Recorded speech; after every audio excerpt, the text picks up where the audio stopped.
some lives are so extraordinary. They seem destined to end in tragedy. Tupac Shakur wasn't just a rapper.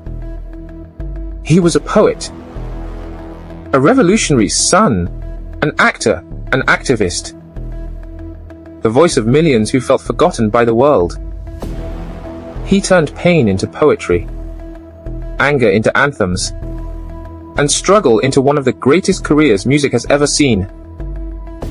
More than 75 million records sold, countless lives inspired, a legacy that refused to fade. Yet behind the fame, behind the platinum albums, behind the fearless image, was a young man fighting battles no one could truly see. The higher he rose, the more dangerous his world became. Until one night, a storm of gunfire brought one of the brightest stars in music to the ground. But was Tupac really killed by a gang war? Was he betrayed by those closest to him? Or was his fate sealed long before that fatal night? Tonight, we are uncovering the incredible rise, the devastating fall, and the enduring legacy of a man who lived faster, loved harder, and burned brighter than almost anyone before or since. This isn't just the story of Tupac Shakur. It's the story of how one young man changed music forever, and why the world is still searching for answers. Every legend has an origin. Tupac Shakur's began not with fame or fortune, but with revolution. He entered the world as Lisane Parish Crooks on June 16, 1971, in East Harlem, New York. Yet within his first year of life, his mother made a decision that would shape his destiny forever. Afeni Shakur, a fearless member of the Black Panther Party, renamed her son Tupac Amari Shakur, honoring the 18th century Peruvian revolutionary who gave his life resisting oppression. It was more than a name. It was a burden, a legacy, a challenge to live for something greater than himself. Long before Tupac understood the weight of that name, life was already testing him. While pregnant with him, Afeni had stood trial in the infamous Panther 21 case, accused of conspiring to bomb public landmarks in New York City. Refusing to back down, she helped defend herself in court, and was acquitted just weeks before giving birth. Her fight for freedom became the first chapter of Tupac's story, but freedom didn't mean comfort. Money was scarce. The family moved from one neighborhood to another, chasing stability that always seemed just out of reach. Poverty wasn't something Tupac occasionally witnessed. It was the world he grew up in. Then came Baltimore. For the first time, Tupac found a place where his imagination could thrive. At the Baltimore School for the Arts, he immersed himself in acting, ballet, jazz, poetry, and Shakespeare. Teachers saw remarkable talent. Friends remembered a teenager who could perform classical theater with elegance, then step outside and freestyle with a confidence that left everyone speechless. He wasn't just learning how to perform, he was learning how to tell the truth. His notebooks filled with poems about pain, injustice, love, and survival. Subjects that would later define an entire generation of hip-hop. But while his talent blossomed, life at home continued to unravel. Afeni's struggle with addiction grew worse, forcing another move, this time to Marin City, California. The hopeful young artist suddenly found himself surrounded by gangs, drugs, violence, and the constant pressure to survive. To fit in and help make ends meet, Tupac drifted toward the streets. He sold drugs. He witnessed violence firsthand. Every day became a battle between the future he dreamed about and the reality pulling him back.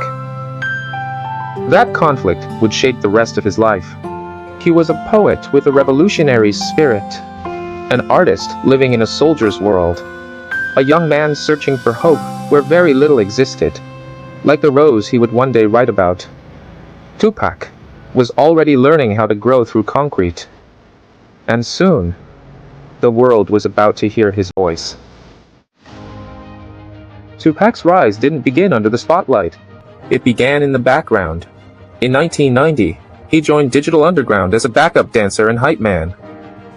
While fans were watching the Humpty Dance, few noticed the energetic young performer behind the scenes.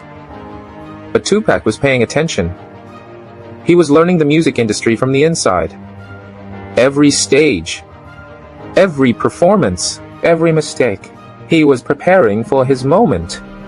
That moment arrived in 1991 with his debut album, Tupacalypse Now. It wasn't a typical rap album. It was raw, political, unfiltered. Songs like Brenda's Got a Baby told heartbreaking stories of poverty, neglect, and forgotten communities. Tupac wasn't just describing the streets.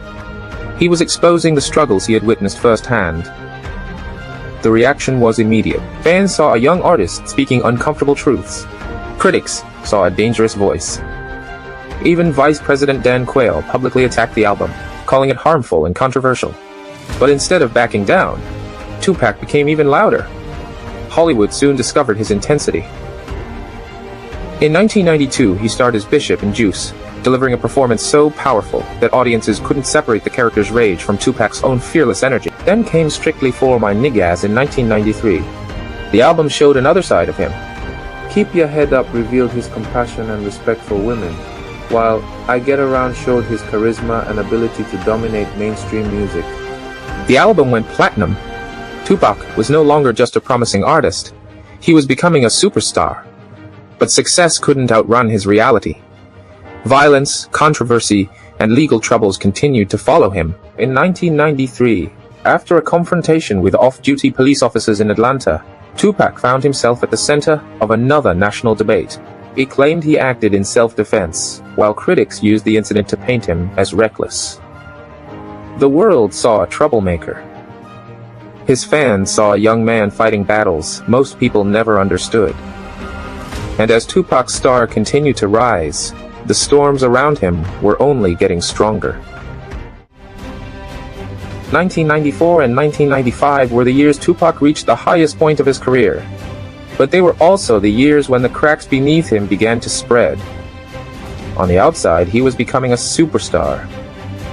But behind the fame, Tupac was fighting battles that fame could not solve. In 1995, while sitting in prison, he released Me Against the World, an album that stripped away the gangster image and revealed the wounded person underneath. It was not an album built on arrogance.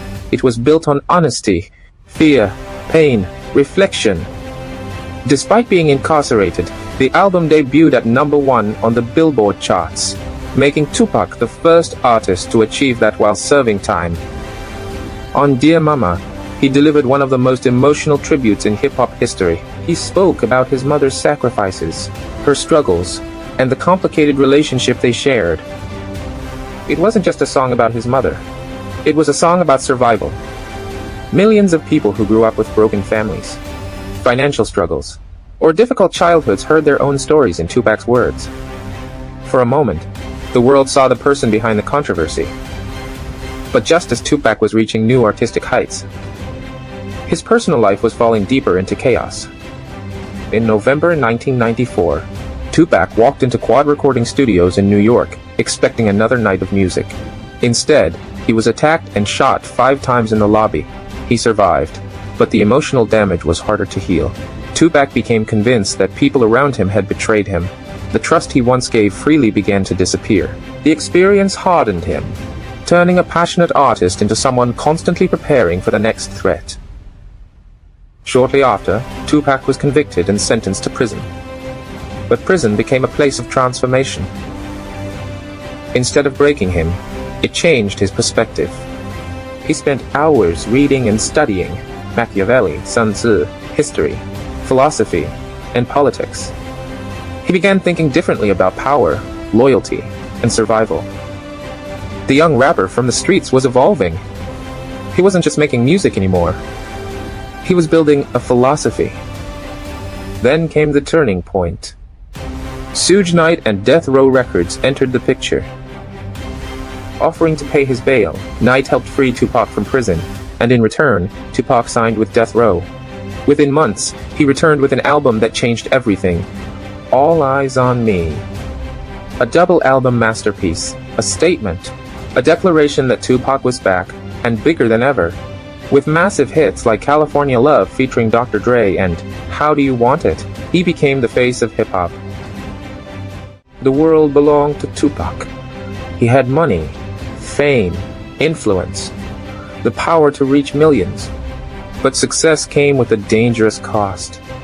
The East Coast-West Coast rivalry with the notorious Biggie Small and Bad Boy Records became more intense. What started as competition turned personal. Diss tracks became public attacks. Friendships fractured. Loyalty became difficult to recognize.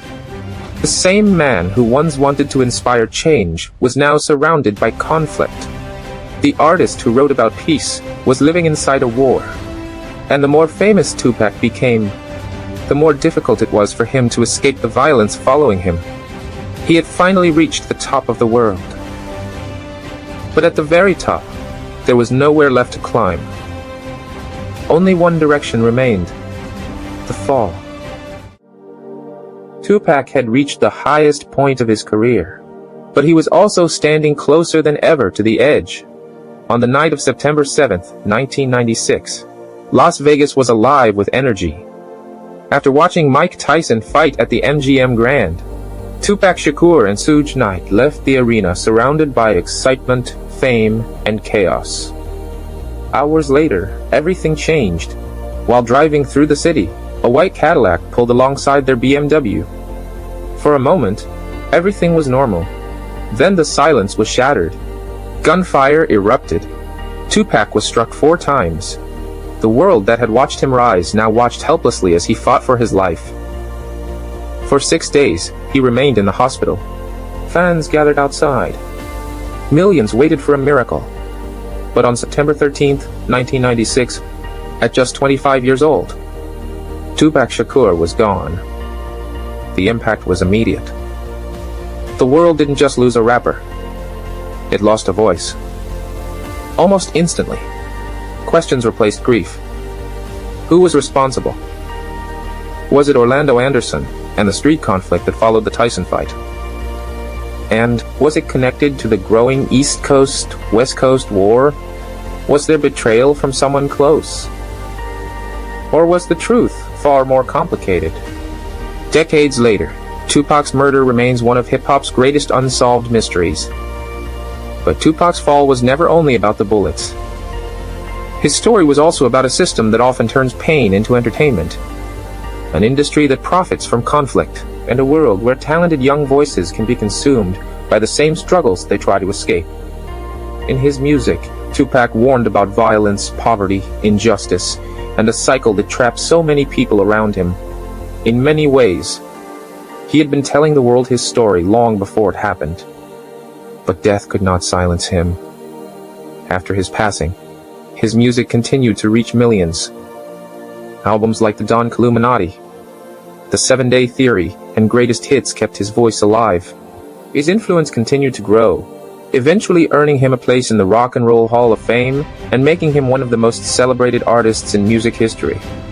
Tupac became more than an artist. He became a symbol of struggle, a symbol of rebellion, a symbol of a young man who was flawed, complicated, and human, but impossible to forget. The fire that burned Tupac Shakur may have consumed him, but it also created a legacy that still burns today. Tupac Shakur was never a simple story. He was a contradiction, a revolutionary, and a rebel, a poet, and a fighter, a man who preached peace while surrounded by violence, a person who carried both incredible compassion and undeniable flaws. He wasn't perfect. He made mistakes. He hurt people, but what separated Tupac from so many others was that he never stopped searching for meaning. He never stopped questioning the world around him. He never stopped giving a voice to people who felt invisible. That is why, decades after his death, his words still feel alive. Because Tupac wasn't just describing his own struggles. He was describing the struggles of millions. The forgotten. The misunderstood. The people trying to survive a world that often seemed designed against them. He once said, "Death is not the greatest loss in life. The greatest loss is what dies inside while still alive." And perhaps that's the reason his legacy continues. Because Tupac refused to let the world kill the dream inside him. In only 25 years, he created more than music. He created a movement. He became the voice of people who had no voice. The proof that pain could become art. And the reminder that even the hardest environments can produce something beautiful. A rose doesn't grow through concrete because life is easy. It grows because something inside refuses to give up. Tupac Shakur rose from the streets, touched the highest levels of fame, and left behind a fire that still burns today. Not because he was flawless, but because he was real. So the question remains, what truly destroyed Tupac? Was it the streets that raised him? The fame that surrounded him? Or the battles he carried within himself? Let us know your thoughts. If this story moved you, subscribe for more stories of legends who rose, fell, and changed the world forever. This was Tupac Shakur. Rise to ruin. The fire that burned too bright.